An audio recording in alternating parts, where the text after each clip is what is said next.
અમદાવાદ વિમાન દુર્ઘટનાને 1 મહિનો વીત્યો છે. જો કે દીકરાના વિયોગની વેદનામાં જીવી રહ્યું છે વડોદરાનું મહેશ્વરી પરિવાર. એર ઇન્ડિયા ફ્લાઇટ AI-171નો પ્રાથમિક તપાસ રિપોર્ટ આવી ગયો છે. AAIB એટલે કે એરક્રાફ્ટ એક્સિડન્ટ ઇન્વેસ્ટિગેશન બ્યુરોએ આજે 12મી જુલાઈના રોજ 15 પાનાનો રિપોર્ટ જાહેર કર્યો હતો. શરૂઆતના પરિણામોથી જાણવા મળ્યું છે કે જેટના બંને એન્જિનોમાં ફ્યુઅલ ફ્લોને કંટ્રોલ કરનાર સ્વિચ બંધ થઈ ગઈ હતી, એટલે ટેકઓફ પછી તરત જ એન્જિન બંધ થઈ ગયા અને વિમાનનું થ્રસ્ટ ખતમ થઈ ગયું. પાયલટે ફરી એને ચાલુ કરવાની કોશિશ કરી, પરંતુ તેઓ સફળ થઈ શક્યા નહીં. રિપોર્ટમાં એ પણ ખુલાસો થયો છે કે ફ્લાઇટ પહેલાં ફ્લાઇટ સેન્સરમાંથી એકમાં સમસ્યા હતી, જે ઠીક કરવામાં આવી હતી. અકસ્માતમાં મુસાફરો ક્રૂ મેમ્બરોના મૃત્યુ નિપજ્યા હતા, જ્યારે ભારતીય મૂળનો ફક્ત એક બ્રિટિશ મુસાફર બચી શક્યો હતો. ગુજરાતના ઇતિહાસમાં એક કરુણકાળ ગણાય એવી અમદાવાદ વિમાન દુર્ઘટનાને આજે આખો મહિનો વીતી ગયો છે. અમદાવાદથી લંડન જવા નીકળી રહેલી ફ્લાઇટે ટેકઓફ પછી થોડા સમયમાં ક્રેશ થઈ હતી.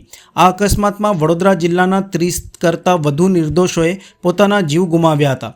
આજે પણ અનેક પરિવારો શોકમાંથી બહાર આવી શક્યા નથી.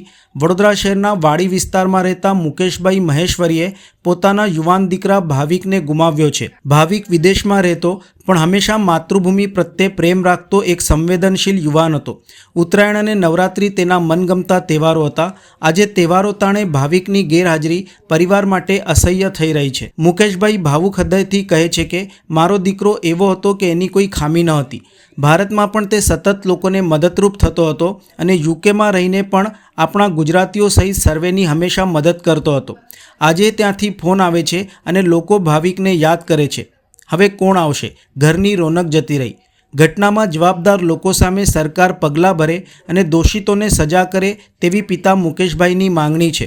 મારો દીકરો દર 6 મહિના 7 મહિના થાય એટલે અહીં આવે. એને સૌથી વધારે નવરાત્રિ અને ઉત્તરાયણ એ બેઉ એની ફેવરેટ છે. હવે દીકરો નહીં આવી શકે. હવે ક્યાંથી બધી રોનક જ જતી રહી. તહેવારો હવે અમારે કશું કામ ના રહે. કઈ વસ્તુ છે દીકરાની બહુ યાદ આવે છે આપને? મારા દીકરામાં કોઈ ખામી જ નથી કે કઈ યાદ ના આવે. બધી સારી વસ્તુઓ, લોકોને કેવી રીતના મદદ કરવી, કોઈ બી હોય એવું નહીં કે પૈસા સિવાય બી કોઈ બી હેલ્પ હોય તો કેવી રીતના કરવું, બસ એને એક જ ધ્યેય હતું. બસ લંડનમાં હતો ત્યાં બી એને લગભગ આપણા ગુજરાતી કે અમારા સમાજના 10 થી 15 લોકોને રાખ્યા, એમને જોબો અપાઈ, બધું જ કામ એ કરતો. ત્યાં કેર હોમમાં બી રહેતો હતો તો બી ત્યાં જે માણસો હતા એ એમને બસ પોતાના માણસો જ કે મારા મા બાપ જ છે એ રીતના જ એમની સેવા કરી. કોઈ એમ બિઝનેસ પેટે સેવા નહીં કરી. અત્યારે ત્યાંના લોકો બી બહુ જ યાદ કરે, બહુ જ મિસ કરે છે કે ભાઈ આવું થવું ના જોઈએ. કુદરતે બહુ ખોટું કર્યું છે. સરકાર પાસે શું આશા છે? સરકાર પાસે શું આશા રાખવાની? સરકારને કહીએ કે બસ આ જેની બી ભૂલ હોય કે જેની બી આ ખામીમાં આ એર ઇન્ડિયાના કે લોકો કે આ સ્વિચ બંધ થઈ ગઈ કે એ જે બી હોય, અમને કોઈ જાણકારી નથી. તમે જે કહેતા પણ એ જેને બી કર્યું એને સખત સજા થાય અને ફરીથી ધ્યાન રાખો કે આવી રીતના કોઈનું પરિવાર ઉજળી ના જાય. આજે આટલા કેટલા પરિવારો મહિનો થઈ ગયો હજુ સુધી કોઈ દિવસ રડ્યા વગર અમે ઉઠ્યા નહીં ને રડ્યા વગર ઊંઘ્યા નહીં. કોઈ દિવસ આખું પરિવાર સરકાર સુધી શું, સરકારથી મામલેદાર સાહેબ આવ્યા હતા, અહીંના પ્રદેશ પ્રમુખ બી આવ્યા હતા ભાજપના, બસ એ આવ્યા હતા. અમારી ત્યાં કોર્પોરેટરો બી આવેલા, બસ આવીને ગયા. હવે તો સરકારને જ ખબર કે આપશે કે નહીં. તમને કેટલી આશા છે સાહેબ? અમને તો આશા નથી લાગતી કે ન્યાય મળશે. ભાવિકનો નાનો ભાઈ છે જે સ્પેશિયલ ચાઇલ્ડ છે, તે હજી પણ ભાઈની તસવીર હાથમાં લઈને બેઠો રહે છે અને ભાઈની રાહ જોતો હોય છે.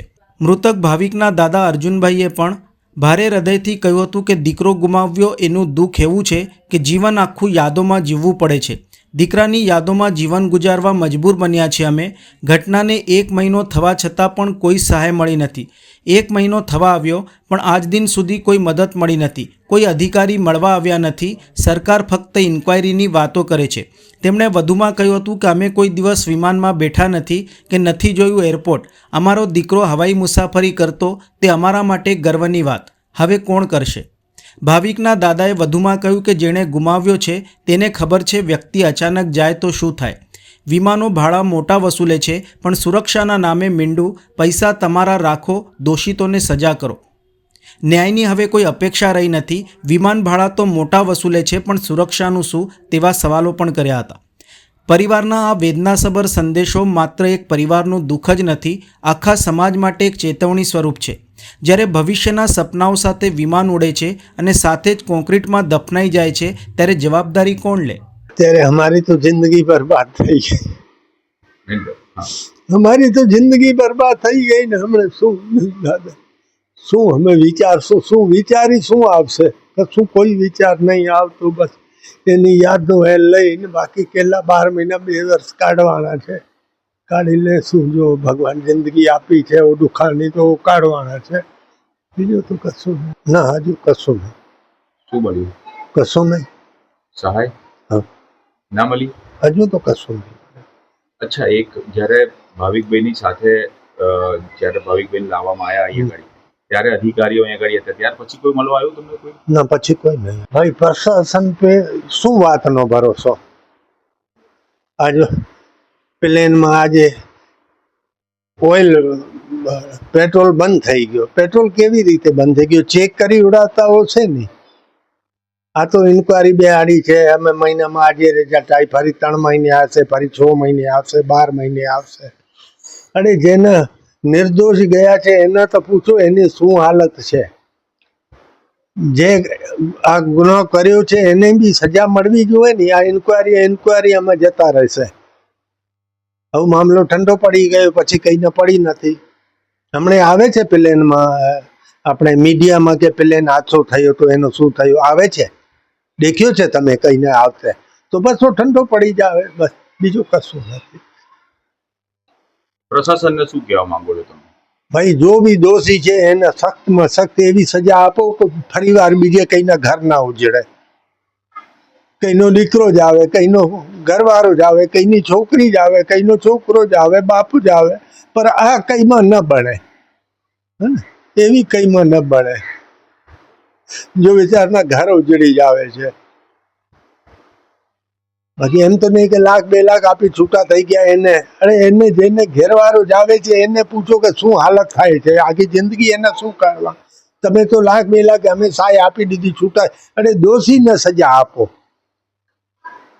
પૈસા તમારે કને રાખો, પણ દોષીને તો સજા આપો જે દોષ કર્યો છે એને.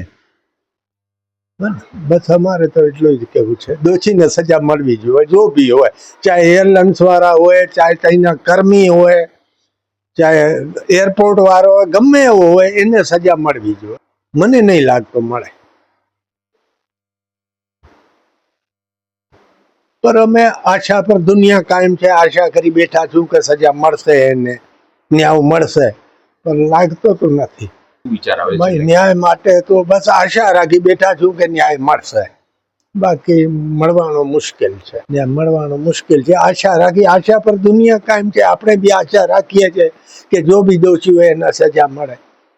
કેવી તપાસની માંગ કરી રહ્યા છો? ભાઈ જો બી આપણે તો ટેકનિકલ છો નથી. જો બી આ થયું છે, કેને કર્યું છે, શું માટે કર્યું છે, એ તો ઇન્કવાયરી કરશે, ગવર્મેન્ટ કરશે. આપણે તો હાથમાં છે નથી. આપણે તો ખબર કઈ દિવસ વિમાનમાં બી નહીં બેઠા, એરપોર્ટ નહીં જોયો તો શું ખબર. બાકી જો એટલા જે 200-300 માણસ ગયા છે એને ન્યાય મળવા જોઈએ. ભાવિકભાઈની કઈ વાત છે જે તમને હજી પણ બહુ યાદ આવી રહી છે? ભાઈની આવે છે, ભગવાન તમે જિંદગી આપી છે, આ જિંદગીના જી દેખો. એનો એક જ જ્યારે મને ફોન આવતો, મારો પોતરો છે, જ્યારે એનો ફોન આવતો, પોતે બી 6 મહિને આવતો, આ કહેતો ભગવાન તમે જિંદગી આપી છે, તમે જિંદગીના જી દેખો. બસ આ જ એક અક્ષર યાદ આવે. ઉમ્મીદ પર કાયમ છો? ઉમ્મીદ પર કાયમ છું કે ન્યાય મળશે, મળશે, મળશે. અમે ક્યારે મળશે ન્યાય એના પર. બ્લેક બોક્સ એ બી પાછો પેલાને જ આપ્યો ને, એર ઇન્ડિયા વાળાને ઇન્કવાયરી માટે આપ્યો ને. બોઈંગ વાળા લઈ ગયા? આ બોઈંગ વાળા લઈ ગયા ને. અમે શું બહાર આવશે તો શું તથ્ય? મને નહીં લાગતું આવે, મને લાગતો નથી. વડાપ્રધાન અને મુખ્યમંત્રી બંને માટે આપને શું આશાઓ છે? બસ આશા હોય છે જો બી જે ગુનો કર્યો છે, દોષી છે, એને સખ્તમાં સખ્ત સજા મળવી જોઈએ. બસ આપણી આ જ આશા છે, બીજું કશું આશા નથી. આવું નવું રહે તો આપ ઈચ્છો છો કે હવે બીજા બી કોઈ પોતો આપનો જાય કે પરિવારનો કોઈ સભ્ય વિદેશ ભાઈ જાય? પરિવારનો સભ્ય જેને ઘેર છે માણસ આવે છે એને ખબર છે કે શું હાલત છે એની. તો ભગવાન કરે કઈ દિવસે એવું ન બને, એટલે તમે કાળજી રાખો બધી વિમાનની. એની કિરાયો બી મન મોંઘો લ્યો છો. આજે 5,000 છે, મહિનો પહેલે બુક કરાવી તો 4,000 છે. એવી રીતે કિરાયો તો મને માંગે લ્યો છો, તો એને ફેસિલિટી સેફટી બી તો હોવી જોઈએ ને. કેવો કાઢ્યો 1 મહિનો તમે? રડી કાઢ્યું છે. સવારમાં ઉઠી રડીએ છે, રાતે સૂતા ટાઈમ રડીએ છે, રાતે ઊંઘમાં બી ઉઠી રડવાનું આવે છે. બીજું અમે શું કરશું આપણે? પરિવારજનોની વાઘોડિયાના પૂર્વ ધારાસભ્ય મધુ શ્રીવાસ્તવે મુલાકાત લીધી હતી. વાઘોડિયાના પૂર્વ ધારાસભ્ય મધુભાઈ શ્રીવાસ્તવે પણ સરકાર પર આક્ષેપ અને રોષ વ્યક્ત કર્યો હતો. તેમણે જણાવ્યું હતું કે ટાટા કંપનીએ 1 કરોડની સહાયની જાહેરાત કરી છે, તેમજ રાજ્ય અને કેન્દ્ર સરકાર પણ 50-50 લાખની સહાય આપે. આ હકદાર પરિવારો માટે ન્યાયનું પગથિયું બને. પ્લેન ક્રેશની જે દુર્ઘટના બની 1 મહિનો થયો, આપની પ્રતિક્રિયા? 1 મહિનો થયો છે ને સરકારે જે જાહેરાત કરી હતી, ટાટાએ બી જાહેરાત કરી હતી, અને રાજ્ય સરકારને કેન્દ્ર સરકારને બી મેં રજૂઆત કરી હતી કે જો ટાટા કંપની જો કોઈ 1 કરોડ રૂપિયા આપતી હોય તો 50 લાખ રાજ્ય સરકાર આપે ને 50 લાખ કેન્દ્ર સરકાર આપે, એવી મેં રજૂઆતો કરી હતી. પણ આજની તારીખમાં 1 મહિનો થઈ ગયો. 1 મહિના દરમિયાન અંદર ઘણા લોકોને ખાલી થોડા ઘણા આપ્યા છે કે જે આપવા જોઈએ એ આપ્યા નથી. તો ખરેખર સરકાર હવામાં બચકા ભરે છે. ખરેખર સરકાર ખોટું બોલી રહી છે. સરકારના ને કંપનીઓ બી ખોટું બોલી રહી છે. જે લોકોની જાનહાની થઈ છે અને જે લોકોને આપવાનું કીધું છે તો ખરેખર આપવું જોઈએ. એવી જ રીતે આ પુલની દુર્ઘટના બની છે, એ પુલની દુર્ઘટનામાં બી આ લોકોએ એટલી સહાયતા આપવી જોઈએ. જે પ્લેનમાં મરી ગયા છે એવા બ્રિજમાં બી મરી ગયા છે. તો ખરેખર સરકારે એમને બી રાહત આપવી જોઈએ, એ મારી રજૂઆત છે.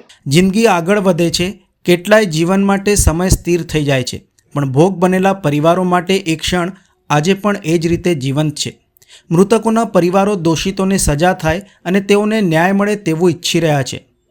આશા રાખીએ કે સંબંધિત તંત્ર આ અંગે ગંભીર બની આ પરિવારોને ન્યાય અપાવશે અને ફરી પાછી આવી દુર્ઘટના ન બને તે માટે જરૂરી પગલાં લેશે.